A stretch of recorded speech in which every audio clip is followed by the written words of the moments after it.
Umpan, iya, kabur, ayo kabur. Lukaku kenceng sekali, aduh, pakai tangan kanan, pakai kaki kanan. Kalau pakai kaki kiri, gol tadi harusnya. Ini dia dan ini adalah skrip dari Konamek.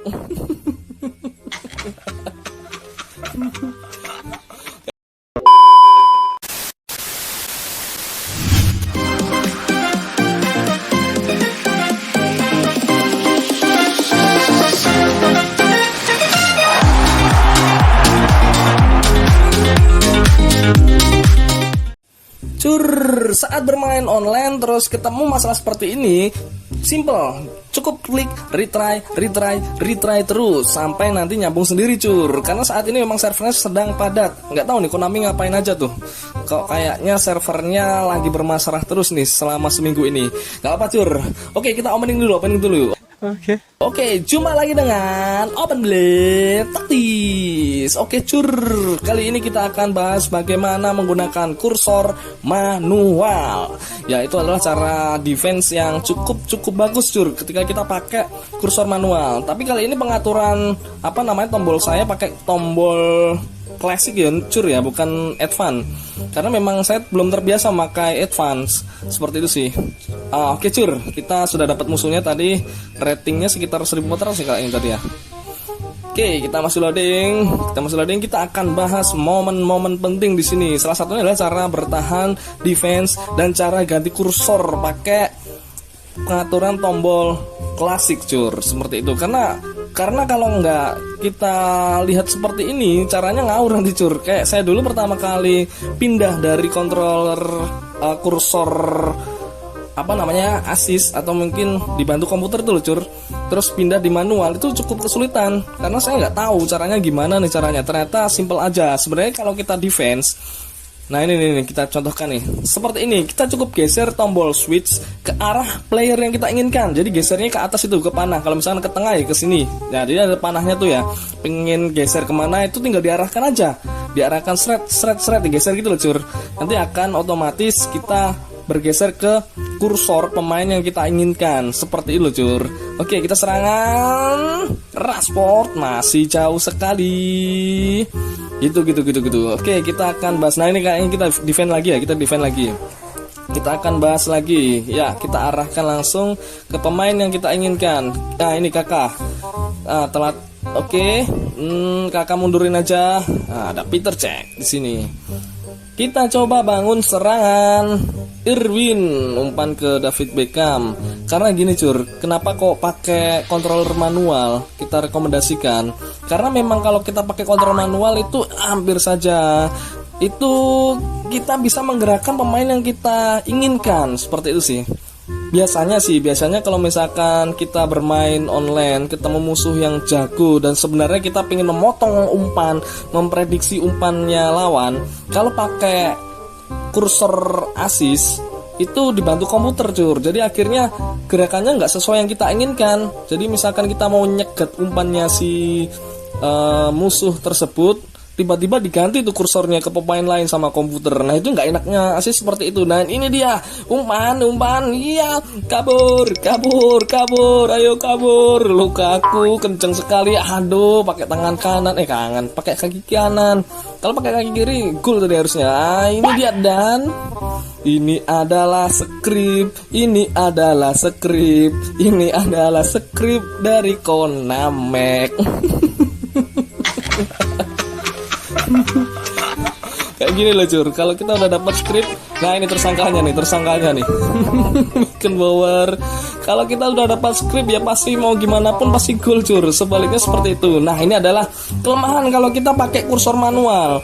Kalau kita gantinya nggak cepet, gesernya nggak cepet kayak gini ini harusnya sudah langsung ganti ke back nih. Nah yuk kan, itu langsung akhirnya apa yang terjadi, back kita tidak siap karena kita nggak cepet gesernya ke pemain yang kita inginkan, terutama di back paling belakang tadi Kalau misalkan dari terlepas, itu bahaya banget tuh si strikernya tuh, Pinipin itu di Yorke sama Ashley Cole itu Pinipin Itu julukannya kayak gitu dia, sama-sama gundulnya tuh, sama-sama dari MU-nya tuh, legendnya tuh. Oke, kita defend. Nah, kelemahan dari formasinya psikopat ini masih pakai psikopat saya cur, karena memang bagus sih sebenarnya buat defense. Tapi kelemahannya seperti ini, defensive line. Defensive line itu apa sih? Semakin poin defensive line-nya itu tinggi, itu semakin berada di depan. Salah satu caranya adalah dengan seperti ini. Kalau di balik harus gerakan ke mundur gitu. Tapi jangan sampai termundur-mundur mencur. Kalau gitu nanti bisa masuk ke gawang sendiri dia kalau terlalu mundur-mundur terus cur. Itu kelemahannya di situ sih. Psikopat itu kelemahannya adalah defensive line-nya tinggi. Semakin poinnya tinggi berarti defensive line-nya adalah semakin maju back-nya. Kalau defensive line-nya itu rendah, poinnya cuma 1 sampai 4, itu mereka akan berada di belakang. Di sini kayak gini nih, di sini kebanyakannya cenderung ketika menghadapi counter attack. Kelemahannya ya seperti itu cur. Kalau misalkan kena counter attack, aduh itu kalau nggak segera digerakkan mundur kayak si Koulibaly tadi cur, itu bahaya banget. Tapi ya ingat, ngerakin mundurnya ya hati-hati, jangan sampai masuk ke gawang kayak tadi cur.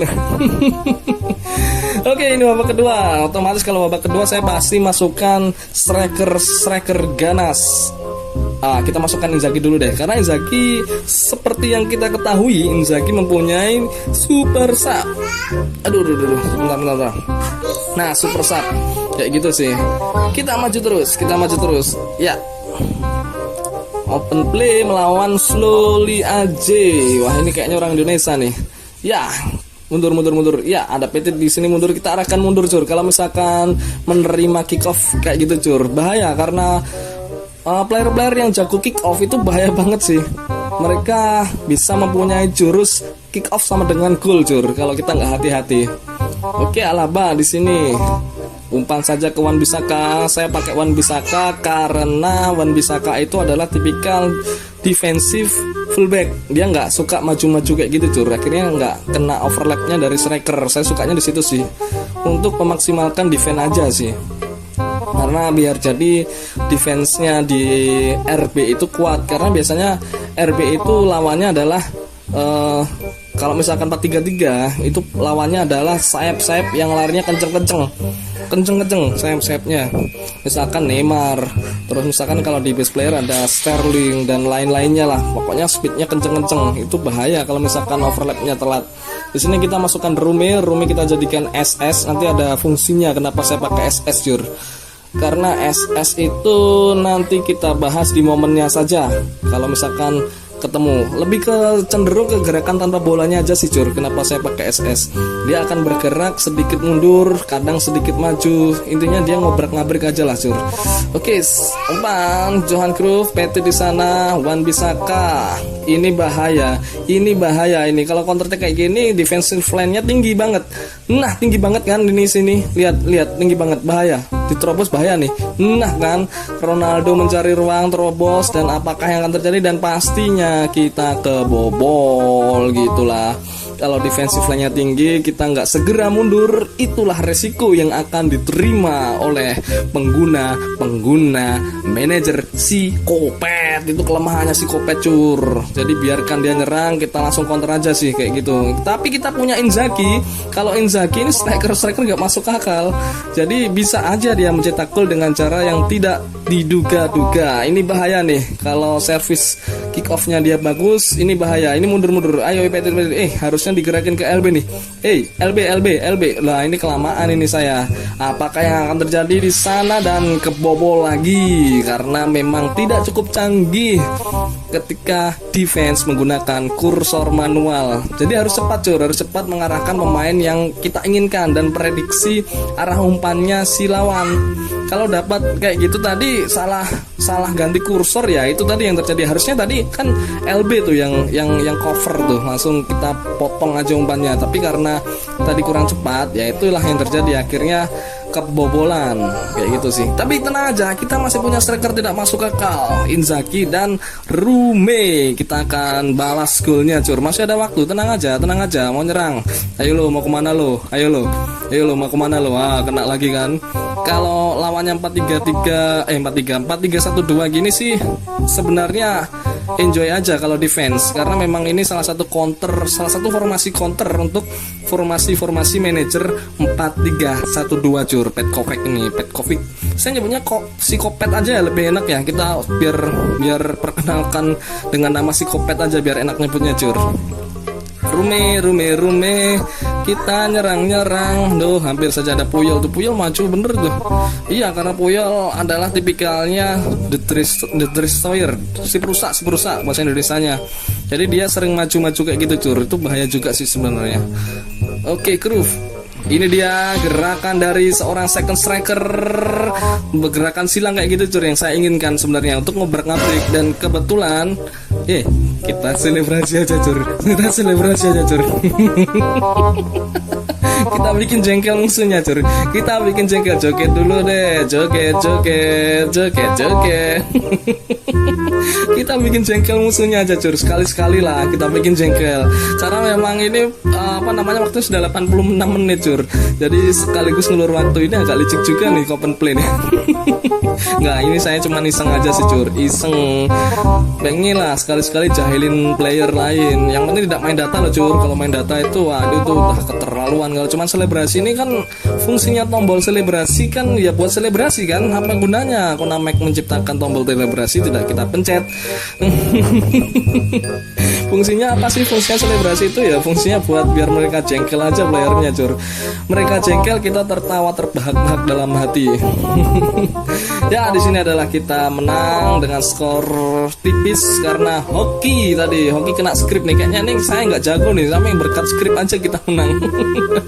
Oke Cur, gitu aja sih. Kawannya semua bisa latihan ya untuk tombol kursor manual. Semoga video ini cukup bermanfaat. Bye bye, subscribe ya.